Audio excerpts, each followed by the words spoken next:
no Evangelho de Marcos, capítulo 10. Marcos, capítulo 10, versículo 17.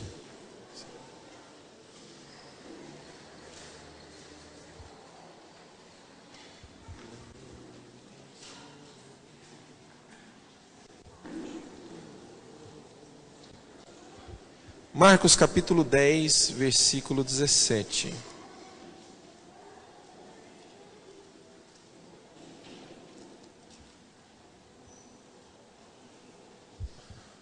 Fábio.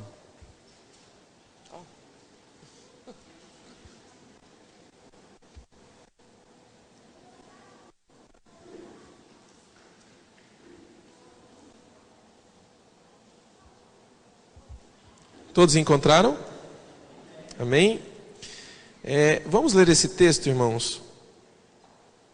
E diz assim, Marcos 10, 17. Quando Jesus ia saindo, um homem correu em sua direção e se pôs de joelhos diante dele e lhe perguntou: Bom mestre, o que farei para herdar a vida eterna? Repete essa frase comigo: o que farei para herdar a vida eterna? Respondeu-lhe Jesus: Por que você me chama de bom? Ninguém é bom a não ser um, que é Deus. Você conhece os mandamentos: não matarás, não adulterarás, não furtarás, não darás falso testemunho, não enganarás ninguém, e honra o teu pai e a tua mãe. E ele declarou: Mestre, a tudo isso tenho obedecido desde a minha adolescência. Jesus olhou para ele e o amou profundamente. Falta-lhe uma coisa, disse Jesus: Vá, vende tudo o que você possui e dê o dinheiro aos pobres, e você terá um tesouro no céu. Depois disso, venha e siga-me. Diante disso, ele ficou abatido e afastou-se triste, porque tinha muitas riquezas. Fecha seus olhos, irmãos, vamos orar mais uma vez.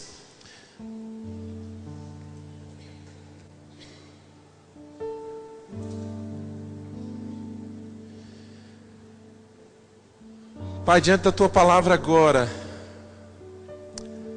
nós pedimos para que o teu Espírito Santo possa tornar muito claro em nós, muito claro para nós, aquilo que é necessário de nós, para sermos de fato transformados por Jesus.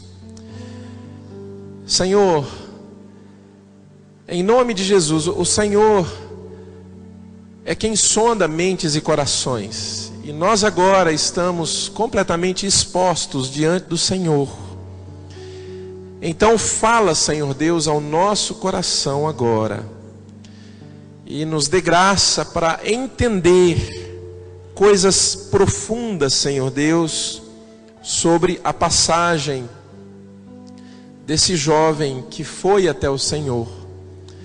Em nome do Senhor Jesus, amém, Senhor.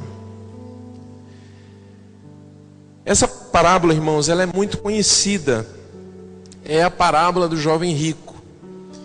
E meditando nessa parábola, né, nesse trecho aqui essa semana, algumas coisas me chamou a atenção e eu quero compartilhar com você. Primeira coisa que nós vemos aqui, irmãos, é que esse jovem, ele não era uma pessoa que desconhecia completamente os mandamentos de Deus, os mandamentos do Senhor.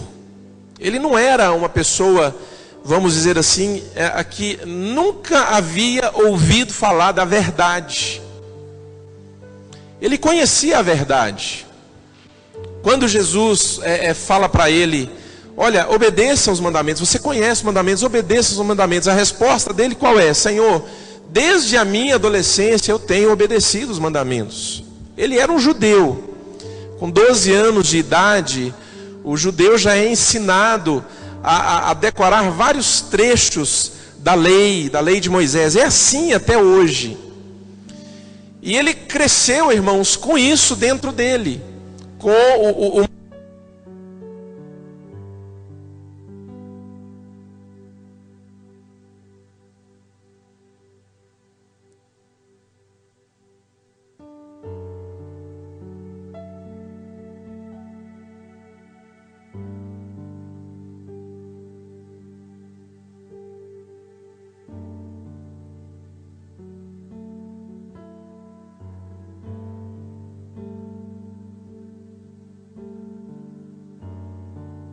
conhecer a verdade e praticar a verdade. Existe uma diferença muito grande entre você conhecer a vontade de Deus para a sua vida e viver na vontade de Deus para a sua vida. Existe uma diferença muito grande, irmão, entre você estar ciente de uma verdade, estar ciente de uma vontade de Deus para você e viver dentro dessa vontade e viver praticando aquilo que o Senhor quer. Esse jovem, irmãos, apesar de todo o conhecimento que ele tinha na lei do Senhor, apesar de todo o conhecimento que ele tinha de igreja, vamos colocar dessa forma, para contextualizar melhor para os nossos dias, apesar de todo o conhecimento que ele tinha de igreja, apesar de todo o conhecimento que ele tinha daquilo que os mestres daquela época ensinavam, ele não tinha uma transformação que só Jesus podia fazer. Ele não tinha, irmãos, a vida de Jesus dentro dele. Ele conhecia os 10 mandamentos de cor e salteado, que está lá no livro de Êxodo. Ele conhecia toda a história da libertação do Egito, da libertação da escravidão. Ele conhecia quem foi Moisés, ele conhecia sobre os profetas. Ele conhecia tudo aquilo, irmãos, mas a vida de Deus não estava dentro dele. Não havia vida. Havia apenas o conhecimento de um mandamento, havia apenas o conhecimento de uma série de ensinos, mas não havia a vida que esses ensinos iriam gerar naqueles que buscassem viver por esses ensinos. O que eu quero te dizer, meu amado, é que nós hoje, dentro da igreja, nós temos muitos jovens ricos. Pessoas que conhecem toda a sistemática da igreja, pessoas que ouvem pregações e acham as pregações assim maravilhosas, tocantes, fortes, interessantes. Pessoas, irmãos, que às vezes têm, as pessoas têm às vezes uma gama de pregadores preferidos, favoritos. Uma gama de palavras que são as favoritas. E às vezes até indicam essas palavras. Mas na verdade, irmãos, essas coisas nunca geraram a vida de Deus dentro dele. Porque se houvesse gerado a vida de Deus dentro dele, ele teria uma vida completamente diferente. Ele viveria como quem tem a vida de Deus fluindo de dentro dele. Quem crê em mim, do seu interior fluirão rios de água da vida. Olha só, irmãos, isso que Jesus falou. Quem crê em mim, do seu interior fluirão rios de água da vida. Olha só, irmãos, que interessante isso que Jesus falou. Quem crer em mim, do seu interior fluirão rios de água da vida. Querido, Jesus é vida. Jesus é vida dentro de mim. Eu não posso dizer que creio em Jesus, que tenho Jesus, se a vida de Jesus não está dentro de mim. Às vezes eu conheço a sistemática da igreja, às vezes eu conheço o sistema, vamos dizer, político da igreja, às vezes eu conheço tudo, irmãos. Eu tenho a minha gama de pregadores, aqui são os meus favoritos, a minha gama de palavras favoritas, mas na verdade, isso nunca gerou nada em mim. E eu continuo vivendo uma vida paralela ao Evangelho. Eu continuo vivendo uma vida, querido, que na verdade, às vezes até nos engana, ou às vezes até engana outras pessoas. Mas na verdade, é a vida de Deus. Não é a vida do Senhor Jesus fluindo em mim.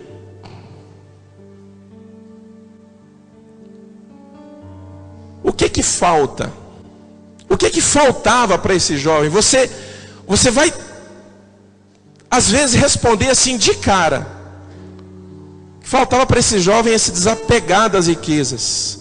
É o que o texto deixa muito claro quando você lê da primeira vez. Mas, querida, a coisa é muito mais profunda do que isso aqui.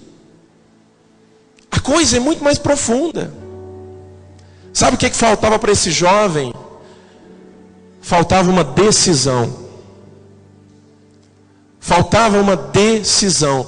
Irmão, aqui é uma pessoa que conhecia tudo, que vivia, vamos dizer, no seio da igreja, mas não foi transformado por Jesus. Mesmo tendo ido a Jesus, ele não foi transformado por Jesus.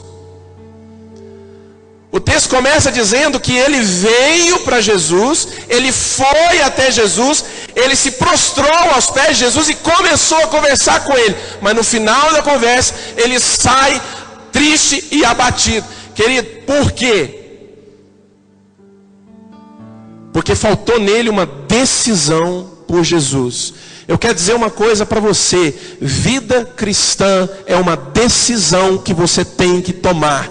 Ou você toma essa decisão firme no Senhor, ou você vai caminhar paralelo ao Evangelho, talvez até o fim da sua vida. Às vezes isso assusta um pouco, irmãos. Pessoas, por exemplo, como que pode uma pessoa viver no meio da igreja e ela não ter a vida de Deus? Mas tem. Abre aqui comigo, vamos aqui comigo, eu quero ler esse texto com você. 1 Samuel, abre aí agora, 1 Samuel.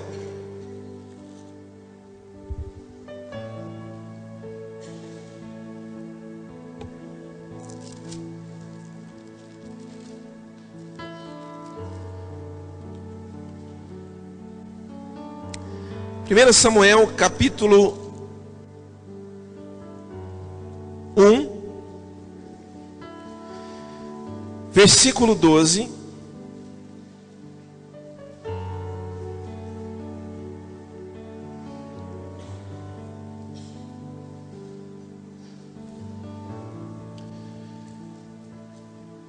Primeiro Samuel, capítulo 1, versículo 12. Aqui você vai encontrar a história de Ana. Ana foi a mãe do profeta Samuel, um dos maiores profetas que a Bíblia nos conta. Samuel foi o profeta quem ungiu o primeiro rei de Israel, Saul, e depois foi quem ungiu Davi como rei de Israel, um rei segundo o coração de Deus. Esse foi Samuel. Nesse ponto da história aqui, irmãos, Ana era estéril, não tinha filhos, e ela ansiava muito por um filho. Olha aqui o versículo 12 de 1 Samuel capítulo 1, diz assim: enquanto ela continuava a orar diante do Senhor, Eli observava sua boca. Como Ana orava silenciosamente, seus lábios se mexiam, mas não se ouvia sua voz. Então Eli pensou que ela estivesse embriagada. Ele disse: até quando você continuará embriagada? Abandone o vinho. Ana respondeu: não se trata disso, meu senhor. Sou uma mulher muito angustiada. Não bebi vinho, nem bebida fermentada alguma. Eu estava derramando a minha alma diante do Senhor. Não julgues tua serva uma mulher vadia. Estou orando aqui até agora por causa da minha grande angústia e tristeza. Olha para mim, irmãos. Você quer ver um mico maior do que esse profeta passou? O profeta Eli. Olha a resposta que essa mulher dá em Eli. Ela estava orando, derramando a sua alma diante de Deus, profundamente angustiada. Estava talvez ali, irmãos, no clamor da sua vida diante de Deus, dentro da igreja. Era no templo em Siló, Mas eu quero contextualizar isso aqui para você entender. Ela estava na igreja daquela época, ele estava dentro da igreja, e ela estava, irmãos, com o seu coração se derramando diante de Deus. Era ali, irmãos, a oração da sua vida, irmãos, daquela oração ali que Ana fez, que nós lemos agora. Deus deu a ela Samuel. Ela ficou grávida, depois ela teve Samuel. Samuel foi um dos maiores profetas da Bíblia. E ela estava ali, irmãos, naquele momento, na oração da vida dela. E Eli, um profeta, já velho, estava há 40 anos como líder de Israel. Era o sumo sacerdote daquela época. Ou seja, espiritualmente falando, era a pessoa que mais tinha autoridade na nação. Naquela época a nação não tinha rei. Era a pessoa que mais tinha autoridade na nação. Ou seja, querido, era uma pessoa que quem quisesse consultar a Deus ia até ele. E Eli me paga um mico desse. Ele olha para Ana no momento da vida dela e fala assim: você bebeu. Você não sabe que quem bebe não pode vir à igreja? Você está bêbada. Eu quero te dar um conselho, minha irmã. Afasta esse vinho da sua vida. Ana olha para ele e fala: não, meu Senhor, não é isso, eu estou orando. Não me julgues uma mulher vadia. Não, eu não bebi. Eu estou derramando a minha alma perante o Senhor. Irmãos, olha a disparidade do que Ana estava fazendo. Algo espiritual que ia dar para aquela nação um profeta. Mas Eli, alguém completamente religioso, alguém que entendia da igreja, alguém que entendia de tudo, ele vê ali e pensa que ela estava bêbada. Por quê, irmãos? Porque Eli não tinha vida de Deus dentro dele, apesar de saber de todos os esquemas e de todas as sistemáticas da igreja. Ele não tem a vida de Deus, e porque não tinha a vida de Deus, ele perdeu a sensibilidade às coisas espirituais. Ele perdeu a sensibilidade de entender aquilo que é espiritual. Olha o que Paulo fala lá na carta aos Coríntios: porque as coisas espirituais só se discernem espiritualmente. O homem carnal não entende as coisas do espírito, porque lhe parecem loucura. Foi o que aconteceu com Eli.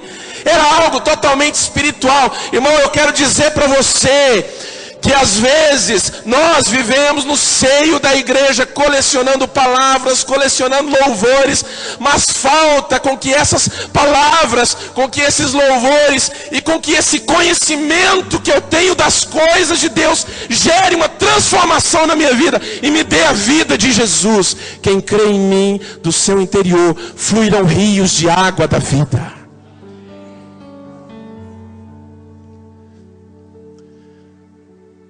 Eli conhecia tudo. Ele sabia quando que o óleo do candelabro que ficava lá no Santo dos Santos deveria ser trocado. Ele sabia que todas as manhãs os pães da mesa dos pães da proposição deveriam ser trocados. Ele sabia o que fazer quando um israelita chegava com um sacrifício para oferecer a Deus. Ele era o responsável. Ele tinha que pegar aquele sacrifício e ele tinha que preparar aquilo dali de acordo com o que Deus havia deixado, de acordo com o que Deus havia ensinado. Ele tinha tudo aquilo, mas irmãos, não havia vida de Deus dentro dele. Como aquele jovem, o jovem rico, conhecia tudo, sabia de tudo, mas perguntava: Senhor, o que eu faço para herdar a vida eterna? Vamos voltar lá para Marcos, no capítulo 10. Você pode deixar a 1 Samuel marcado, que já já a gente volta aí.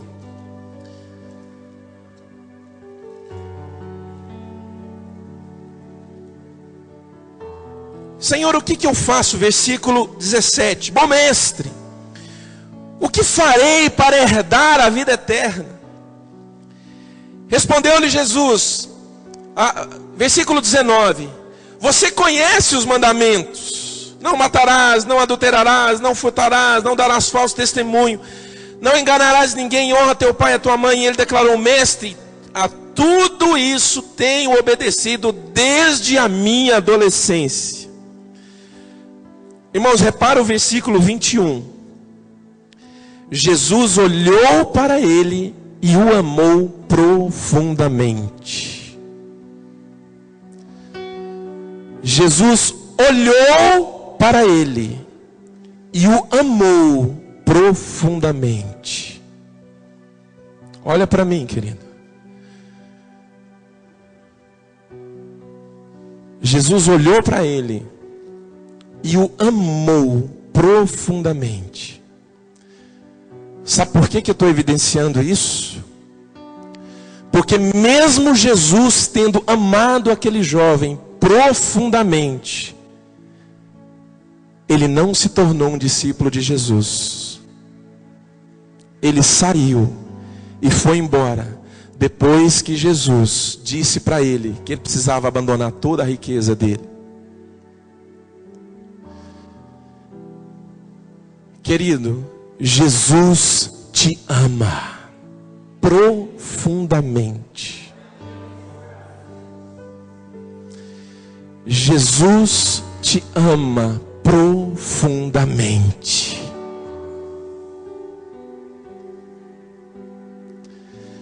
Mas você pode estar vivendo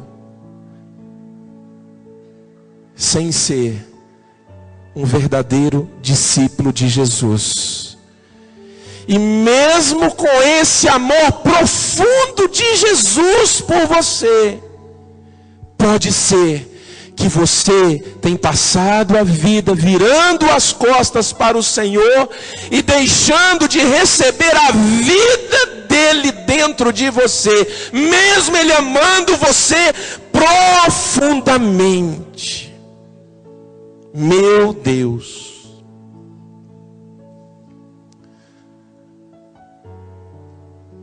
Porque o que Jesus tinha que fazer por nós, irmãos, ele já fez. Agora à tarde eu estava meditando em Isaías, ali no capítulo 53, se não me engano, 58, 55, 50 e alguma coisa. E um trecho ali, irmãos, me chama tanta atenção, porque o profeta diz que as pessoas que olharam para Jesus, o profeta Isaías estava tendo uma visão de Jesus crucificado. E diz ali, irmãos, que quando o profeta olha para Jesus, as pessoas ficaram pasmas. As pessoas ficaram pasmadas, por quê? Porque ele estava completamente desfigurado. Ele estava completamente desfigurado. Ele não se parecia com o ser humano. Por que que ele não se parecia com o ser humano? Porque estando ele crucificado, o Senhor Deus estava cobrando dele o nosso pecado. E ele foi chicoteado, ele foi espancado, ele foi cuspido. Querido, e a coisa foi tão feia e tão forte, que quando o profeta olha, o profeta diz, não se parece com um ser humano. O quanto ele está desfigurado. Vamos ler esse texto aqui também. Isaías. Obrigado, Paulo Henrique. 53. 52, 14. Isaías 52, versículo 14.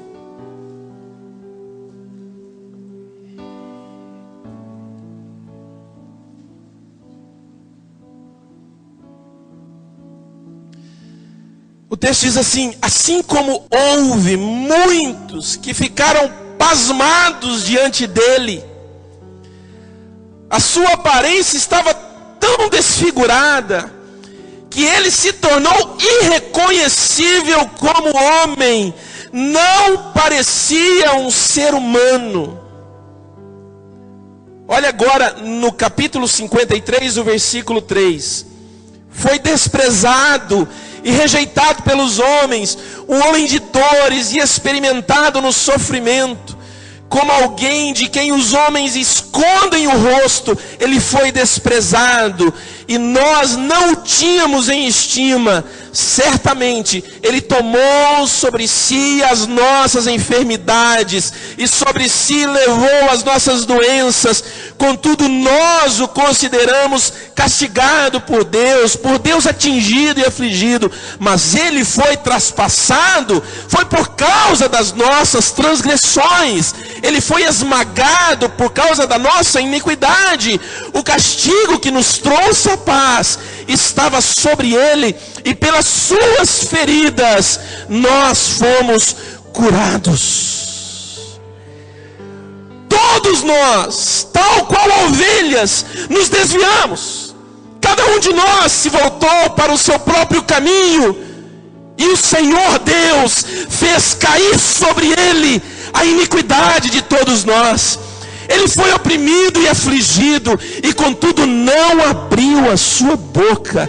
Como um cordeiro, Ele foi levado para o matadouro, e como uma ovelha que diante de seus tosqueadores fica calada, Ele não abriu a sua boca. Completamente desfigurado, irmãos, não parecia um ser humano. Se alguém aqui já assistiu aquele filme Paixão de Cristo, talvez ficou horrorizado quando eles mostram o sofrimento de Jesus ali. Eu quero dizer para você, querido, que quando você lê isso aqui, você sabe que foi muito mais do que aquilo dali. Tudo porque, irmãos, eu não estou aqui querendo pregar uma palavra para te deixar tão constrangido que você vai sair daqui reflexivo. Não.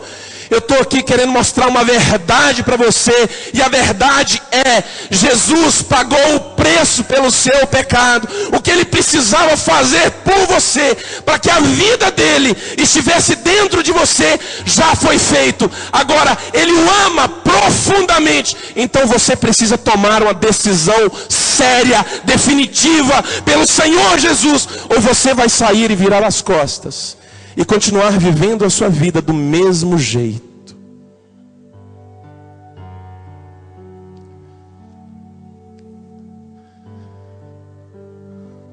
Você precisa tomar uma decisão, meu querido. Uma decisão. Ele te ama profundamente. Ele já pagou o preço por você. Mas ser de Jesus é ter a vida dele dentro de você, fluindo dentro de você. Ser de Jesus, querido, é ser uma bênção na vida das pessoas que cercam você, e não ser alguém de quem se tem vergonha, e não ser alguém de que se tem reclamações, e não ser alguém que possa trazer vergonha para o Evangelho. Meu irmão, ser de Jesus é muito mais do que vir à igreja. Ser de Jesus é muito mais do que frequentar os cultos aos domingos, ouvir palavras abençoadas nos milhares de sites que nós temos pelo Brasil, com pregadores abençoados. Ser de Jesus é ter a vida dele fluindo de dentro de você. Quem crê em mim, do seu interior fluirão rios de água da vida.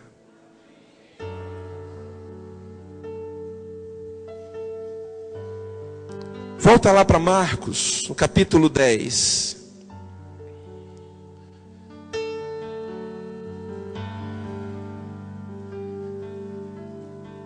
Versículo 21.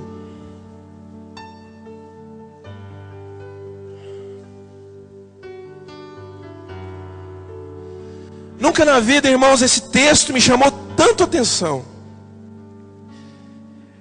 Ele vai até Jesus, mas ele volta sem Jesus. Ele vai na fonte, mas ele volta sem a água da vida. Você pode entender isso? Você pode entender o quanto isso é sério, querido? Ele soube aonde encontrar a resposta. Ele soube aonde encontrar a vida. Mas ele vai até a vida e volta sem a vida.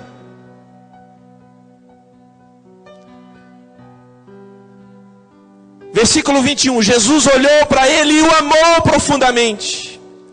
Ele disse: falta-lhe uma coisa. Disse ele: Põe a mão no seu coração, irmão. Fecha seus olhos agora. Diz assim para Jesus: Jesus, o que é que falta em mim? Você tem coragem de fazer essa pergunta para Ele? Então pergunte de novo: Jesus, o que é que falta em mim?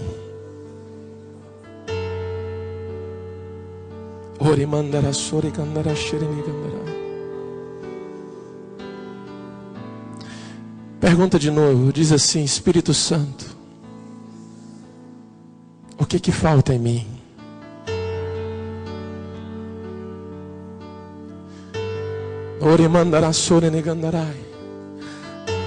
A vida está aqui. A vida de Jesus tem estado diante de você. Você talvez tenha se prostrado diante dessa vida, como Ele fez. Você talvez tenha reconhecido que essa vida é a resposta.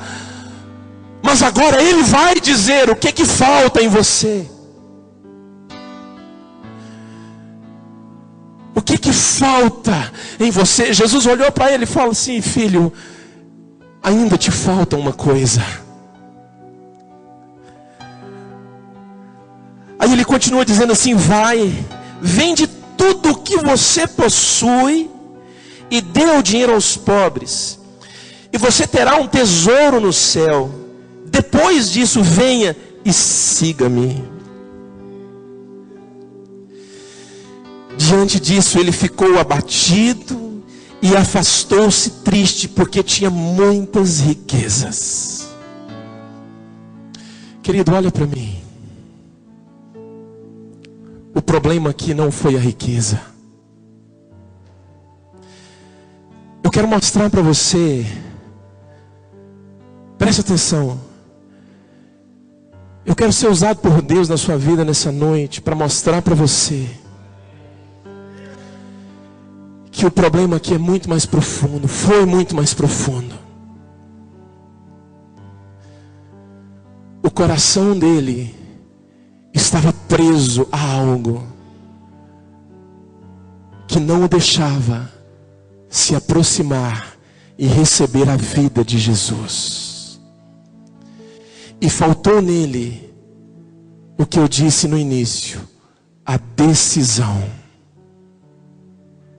de abandonar qualquer coisa que o prendia, e no caso dele era a riqueza, e receber a vida de Jesus dentro dele. No coração dele não houve a decisão. Então, irmãos, eu acho isso um absurdo. E ao mesmo tempo, irmãos, eu acho isso completamente espiritual. Veja bem, você caminha pelo deserto morrendo de sede, a ponto de morrer. Você passa pelo deserto da sua vida, enfrentando provas, enfrentando tribulações, enfrentando situações que te humilham, que te deixam abatido. Você passa às vezes pelo deserto da sua vida, buscando algumas coisas que você nunca encontra. Mas de repente, você encontra o oásis no meio do deserto. Maravilhoso! Sombra, frutos para você se alimentar, e uma água cristalina, pura, na temperatura ideal para matar toda a sua sede. E você, diante daquela água, ao invés de mergulhar, você vira as costas e volta completamente sedento ainda para o deserto da sua vida. Foi o que aconteceu com ele. Porque no coração dele, irmãos, algo o prendia. Meu irmão, o que é que prende você? Porque se você foi sincero naquela oração que você fez agora há pouco: Jesus, o que falta em mim? Ele vai mostrar para você, se já não mostrou. Ele vai mostrar para você o que é que te falta, o que é que está no seu coração, que impede que você entre e mergulhe nesse oásis, e mergulhe nele.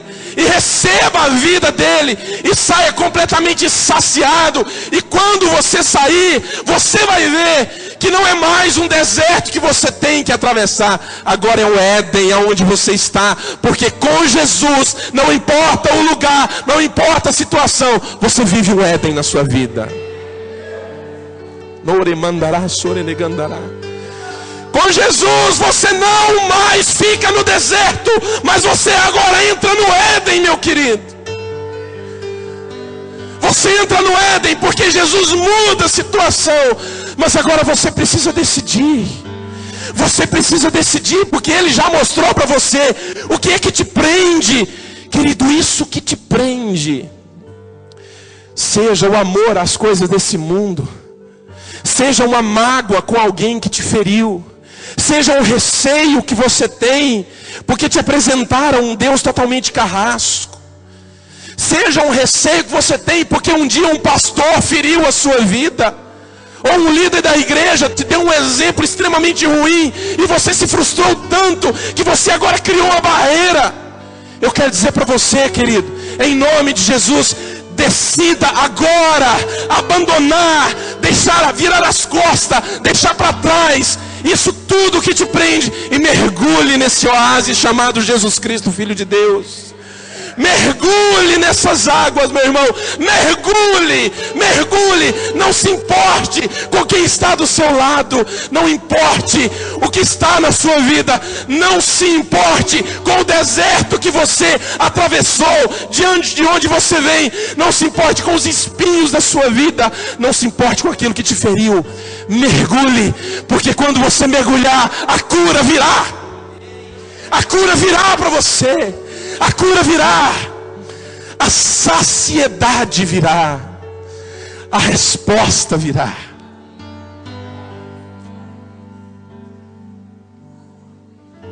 A resposta virá.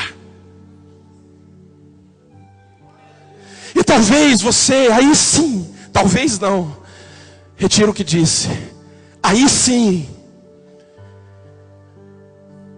você virá para a igreja, entrará na igreja,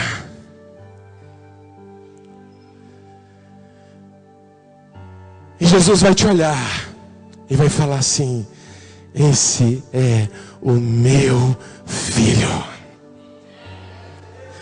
Aí a água da vida vai estar fluindo de você, meu amado. A água da vida vai estar fluindo de você. E aonde é deserta a sua vida, que você está levando o Éden agora dentro de você. O Éden está dentro de você. Você está levando ele. E quer saber do que mais? Aonde você pisar, tudo vai começar a florescer. Aonde é deserto, vai começar a nascer árvores, plantas. Irmão, aonde há sequidão, vai jorrar uma fonte, um manancial na sua vida. Aplique isso, meu amado, para a sua vida em qualquer área que você quiser. Porque quando você decide no seu coração abandonar aquilo que te prende, a vida de Jesus fluirá de você e gerará vida ao seu redor.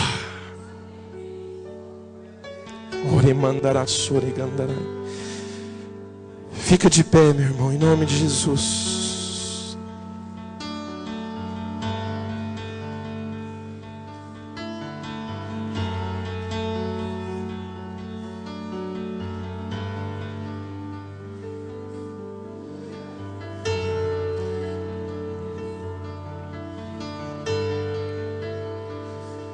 Eu quero ver a tua face, quero ouvir a tua voz, quero ver a tua face, quero ouvir a tua voz. Eu quero estar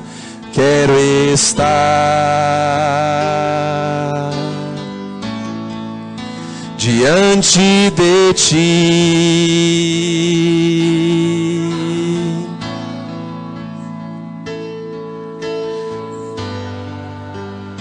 Cante. Onde os anjos cantam a ti. Mais uma vez, eu quero estar. Quero estar diante de ti. Diante de ti. Eu quero estar. Quero estar onde os anjos cantam a ti. Aleluia!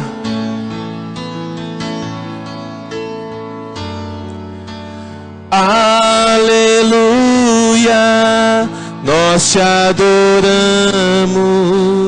nós te adoramos.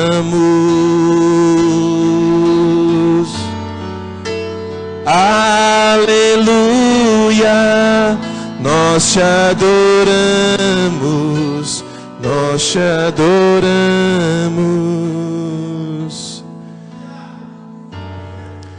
Se você quer tomar uma decisão hoje por Jesus, querido, eu quero orar com você agora. Eu quero orar por dois tipos de pessoas hoje. Primeiro, aquele que nunca havia entregado a sua vida a Jesus e quer entregar a sua vida a Jesus essa noite. E eu quero orar também por você que descobriu o que te falta. E você reconhece que precisa de ajuda para abandonar. Vem aqui à frente agora, eu quero orar com você. Em nome de Jesus, saia do seu lugar. Não dê as costas para a fonte. Não saia sem ser transformado. Não saia, querido. Você não vai ser contado entre aqueles que estiveram com Jesus, entre aqueles que foram até Jesus, mas voltaram sem nada. Viram a luz, viram a